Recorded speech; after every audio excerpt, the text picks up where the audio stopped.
Isso aqui é um relato pessoal da minha vida. Eu não acho que tem grandes coisas, não, mas as pessoas pedem para eu contar porque parece que causa reflexões. Eu nasci numa família abastada e tive acesso a uma boa escolaridade, a muito boas informações e vivi sempre num patamar médio-alto. Mas uma coisa sempre me incomodou, a existência da miséria, das periferias. Quando eu era menino ainda, 6 anos de idade, minha mãe fez uma promessa e conseguiu a tal da graça e me levou para uma favela para distribuir pães. Era o cumprimento da promessa dela. E eu fiquei estarrecido. Eu vi crianças da minha idade vivendo em situações que eu não imaginava. E a partir dali eu comecei a questionar a minha mãe, em primeiro lugar, no caminho de volta para casa. Por que tem pobreza? Por que tem miséria? Por que essas pessoas estão assim? E as respostas não vinham. A resposta era, sempre foi assim, sempre vai ser. Para com isso.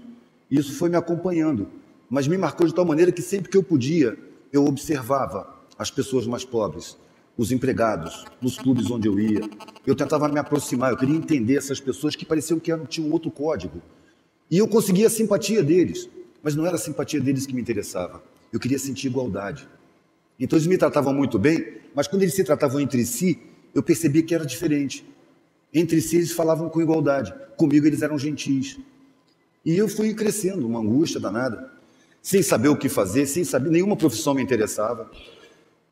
Percebi que no meu meio social, nas crianças e nos primeiros anos da adolescência, aquele assunto era incômodo, ninguém queria falar sobre isso. Quando eu cheguei nos 15 anos, eu estava convencido de que eu tinha alguma coisa errada, porque o que mais me interessava, os assuntos que me interessavam, não interessavam mais ninguém. Eu não conseguia me entrosar em nenhum grupo, eu era repelido. Eu questionava a arrogância da minha classe diante das pessoas mais pobres. E eu era visto como um extraterrestre, um cara estranho, um cara meio maluco. Então eu desisti de tentar me enquadrar, de me enturmar, e comecei a tentar me enquadrar. Fiz um concurso do Banco do Brasil e entrei. Vamos ver como é que se trabalha nesse mundo. Eu tinha 15 anos. Passei 10 meses e saí horrorizado. Pedi demissão do Banco do Brasil porque eu achei que ali eu era um parafuso, uma porca, uma peça que podia ser facilmente trocada. Eu tinha uma necessidade de realização na vida. A pergunta ficava, para que serve a vida? Para que serve a vida? Na minha classe, a vida servia para ser usufruída. Mas eu me sentia constrangido de usufruir diante da miséria que eu via. Os meios que eu andava não se via miséria, se via os serviçais. Mas como a gente viajava, as periferias das cidades são um cinturão de miséria sempre. Então eu via que tinha milhões de miseráveis, milhões de pobres. E não entendia, não conseguia entender. A minha classe fugia dessa visão, sempre em bolhas, e eu me sentia preso ali. Quando eu saí do Banco do Brasil, claro, eu queria me enquadrar para não magoar a família, porque eu não via nenhuma profissão que me interessasse. Eu não tinha vocação para nenhuma profissão. A arte, na época, não era vista pela minha família como uma coisa séria, era um hobby. E eu nem pensava em viver de arte, era coisa para as horas vagas. Então eu fiz um concurso para o Exército. Meu pai era militar. E o pensamento foi exatamente esse. Pô, eu não quero fazer nada do que me apresentam. O que eu vou ser na vida? De repente acendeu uma luzinha. Militar. Claro, eu sempre vivi no meio militar. Ser militar é fácil. Aí eu fiz um concurso, passei e fui conhecer o Exército por dentro. Meu pai me apresentou o Exército como um fator de segurança pública, como uma coisa boa para todo mundo, que protegia o povo. Mas quando eu estava dentro do Exército, as instruções que eu recebia era me atirando contra a população. E depois de 1 ano e pouco dentro da escola de cadetes, eu me vi com um fuzil na mão, apontando para uma manifestação de estudantes, gente desarmada. Isso violava todos os códigos que eu tinha aprendido com meu pai. Eu disse, não é aqui que eu quero ficar. O Exército serve para reprimir a população e não para proteger. Então pedi desligamento do Exército. Foi a segunda vez que me chamaram de louco, a primeira foi no Banco do Brasil. E saí do Exército. E minha família ficou magoada, e meu pai mais magoado ainda. Ele tinha muito orgulho de eu ser militar, seguir a carreira dele. Então, eles pegaram e me resolveram pagar um cursinho pré-vestibular, o mais barato que tinha. Foi o primeiro contato que eu tive com gente saída do ensino público. E essas pessoas eram desinstruídas. Eu achava o conhecimento deles tão superficial que eu não acreditava. Eu falava com meus colegas, pô, vocês foram vagabundos, vocês não estudaram, vocês não sabem nada, vocês só sabem superfície das coisas. E um belo dia um amigo meu me trouxe uma prova do 3º ano do ensino médio, de uma escola pública. Eu achei que era brincadeira. Foi a primeira vez que eu senti que essa classe é sabotada, que a maioria das pessoas é enganada, que aquilo ali não é educação de verdade. A diferença da minha educação era tão brutal que eu já achei que era uma coisa intencional, não estão mantendo o povo ignorante. Com o tempo eu fui confirmando isso, mas na época era só uma intuição. Eu me guiei muito pela intuição disso, porque a razão me dizia que eu estava errado, a razão mandava eu me garantir. As pessoas me falavam, você tem que se garantir, você tem que se garantir. E eu percebi que o que eu estava garantindo era uma angústia eterna. Aí fiz vestibular. Pensei até em fazer em Belas Artes, mas a reação familiar foi tal que eu falei, não, tudo bem, tudo bem. Fui na faculdade, peguei os currículos e fui por eliminação. Onde tinha matemática, eu jogava fora. Onde tinha física, biologia, química, e fui eliminando tudo, No final sobraram 2 cursos, Belas Artes e Direito. Direito tá bom para vocês? Ah, Direito tá. Pelo menos isso. Lá fui eu fazer Direito. E entrei na universidade. E pela primeira vez, eu vi explicações para as minhas questões. Porquê da miséria, quem domina o mundo, como as coisas são feitas, como a política é influenciada pelo poder econômico. E fiquei encantado durante uns 3 meses. Depois eu percebi que era só conversa fiada, uma revolta que não funcionava, que não ia falar a linguagem do povo, que ninguém ali entrava em favela. Sabe? E eu percebia que a grande maioria era pobre. Então tem que chamar os pobres para a luta. Mas os pobres estão aí, desinstruídos e narcotizados por uma mídia criminosa que planta valores, usando psicologia do inconsciente. De repente eu percebi que os pobres se sentiam culpados pela própria pobreza. Gente que é sabotada desde antes de nascer, que o mundo já recebe mal quando vem. Mas eles se sentem culpados pela própria pobreza. Quando numa novela, o pobre que é legal chega no fim da novela e enriquece, você vê a riqueza como um prêmio. O rico safado, durante a novela inteira, no fim da novela, ele cai na miséria, está plantando a miséria como castigo. Então a miséria hoje é considerada um castigo da incompetência. Não é um planejamento social. De repente eu larguei a universidade, falei, não quero mais aqui não, eu não quero ser advogado mesmo, vou largar, não quero ser doutor, eu vou fazer a experiência de não ter nada, eu queria ver o mundo do outro lado, e foi isso que eu fiz. Quando eu cheguei em casa, com meus documentos, pedi desligamento na universidade primeiro, peguei os documentos e entreguei para o meu pai como se fosse um pagamento de uma dívida. Olha, você me deu a melhor escola, me deu as melhores condições, e você sempre me cobrou que eu entrasse na universidade. Eu não vou terminar, mas não é porque eu não pude, é porque eu não quero. Eu quero fazer a experiência de não ter nada. Aí ele facilitou o processo para mim. Falou, se você sair por essa porta, você não é mais filho. Você não faz parte da família. Pode esquecer que a gente existe. Na hora foi um choque. Anos depois eu percebi que isso foi uma grande vantagem. Porque eu saí sozinho, desprovido de família. E pude formar famílias em todos os lugares que eu ia. Nos primeiros tempos, eu fui sem profissão, sem nada. Eu vou não ter nada mesmo, quero ser mendigo. E batia nas portas e pedia comida. Na minha ingenuidade, eu pedia comida onde estava sobrando. Então, eu vou nos bairros mais abastados. Mas ali, as pessoas me davam o resto. Já teve o caso de eu sair da casa, sentar na calçada, começar a comer e chegar um carro de polícia. O cara que me deu comida chamou a polícia. Aí eu falei, não quero mais ficar nesses bairros, não. E comecei a ir mais para as periferias. Nas favelas, nos puteiros, em posto, beira de estrada, porque eu não ficava numa cidade só, eu andava de carona. E sempre conversando, e tratando com as pessoas mais pobres, na ilusão universitária de instruí-los, eu ficava falando. Um belo dia, no meio da Amazônia, eu estava conversando com um grupo de garimpeiros e eu percebi que eles estavam rindo da minha cara, porque eu não estava entendendo nada do que eu estava falando. Eu estava falando um monte de palavras acadêmicas. E o povo não fala essa língua, isso é academês. Aí eu aprendi, de repente, deu uma luz. Poxa, eu tenho 2 orelhas, 2 olhos e uma boca. Parei de falar e comecei a ouvir. E comecei a perceber o código de comunicação dessas pessoas. Comecei a ver que eles têm outro código de comunicação. O que me levou até ali? A não aceitação do mundo como me apresentam. Me apresentaram um mundo onde eu ia ter que competir com todo mundo.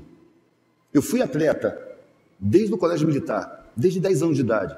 Ganhava um monte de coisa. No Exército eu ganhei troféu de corrida, e fazia ciclismo, ganhava também. Mas quando eu fui chegando mais velho, mais novo você não percebe, mas mais velho assim, 18 anos, eu comecei a perceber a tristeza dos derrotados. Aí perdeu o gosto da competição. Eu não quero produzir esse sentimento, eu não quero mais competir. Mas o mundo cobra que você entre nessa. Quando eu falei com o meu tenente no Exército que eu não quero mais competir, eu comecei a ser perseguido, porque eu era medalhista. O mundo estava me cobrando. Quando eu estava na universidade e falei, não quero mais competir, a família me puniu com afastamento. E quando eu fui para o meio da periferia, eu percebi que a competição é uma grande falcatrua.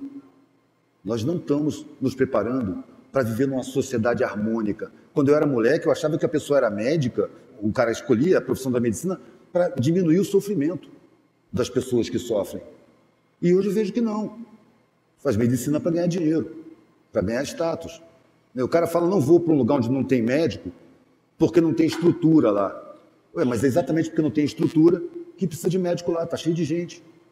Essa mentalidade empresarial foi implantada na sociedade. Eu acho que a miséria é uma coisa planejada, e eu não vou participar disso.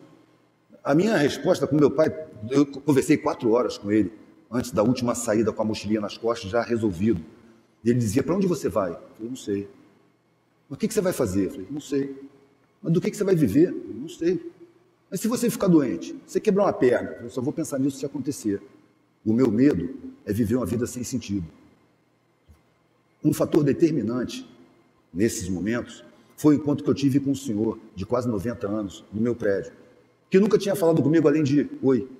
Ele estava sentado na saída do prédio e de repente eu estava saindo e ele me chamou para conversar.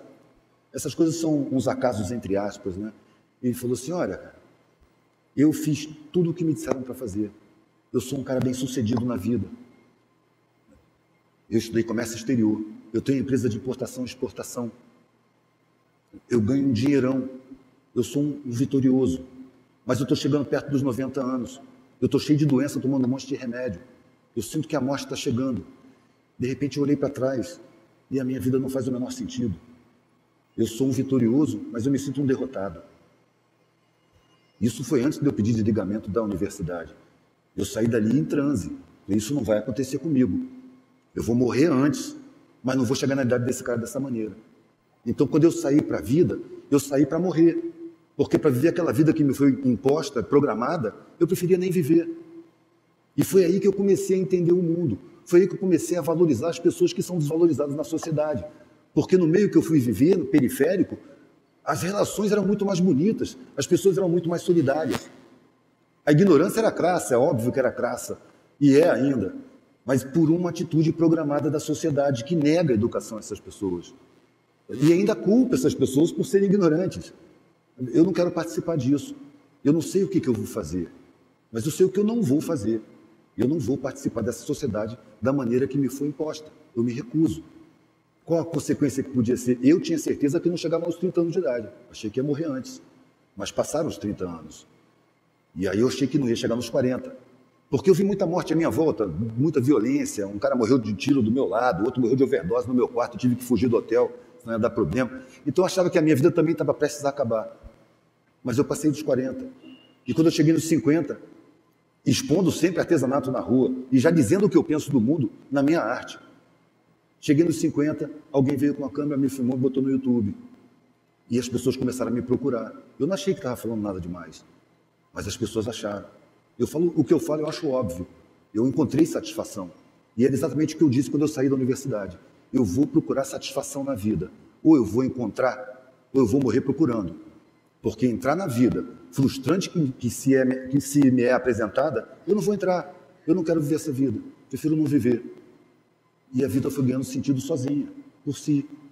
Quando eu percebo uma pessoa refletindo diante de um trabalho meu, eu falo, não, essa é a função que eu escolhi, essa é a função que eu quero. A vida que é apresentada para a gente não satisfaz. Eu, quando andava de carona, é raro um carro muito caro te dar carona, mas eu peguei, foram 20 anos andando de carona, eu peguei algumas caronas com empresários bem-sucedidos e todos eles declaravam angústia. São pessoas que não revelam suas angústias no seu meio, mas quando encontram um cara que é um merda social e que tem articulação, que tem entendimento, eles confessam coisas incríveis. Eu já ouvi confissões incríveis. E o que mais me impressionou é que os empresários bem-sucedidos tinham uma angústia muito grande. Aí eu percebi que o ideal que é apresentado para a gente, que é constituir patrimônio, enriquecer, não é o ideal da vida da gente. O que satisfaz o ser humano é afeto. E ninguém diz isso para a gente. Aquele velhinho lá que falou que se sentia frustrado perto da morte, que olhava para a vida e a vida não fazia sentido, ele falou comigo que ele atropelou os afetos da vida dele. Os filhos dele eram distantes dele. Do mesmo jeito que, enquanto ele estava lá lutando para fazer sucesso empresarial, ele pagou pessoas muito competentes para cuidar dos filhos, agora que ele estava todo doente, precisando de ajuda, os filhos moravam longe e pagavam pessoas muito competentes para tratar dele. E ele sentia falta de afeto.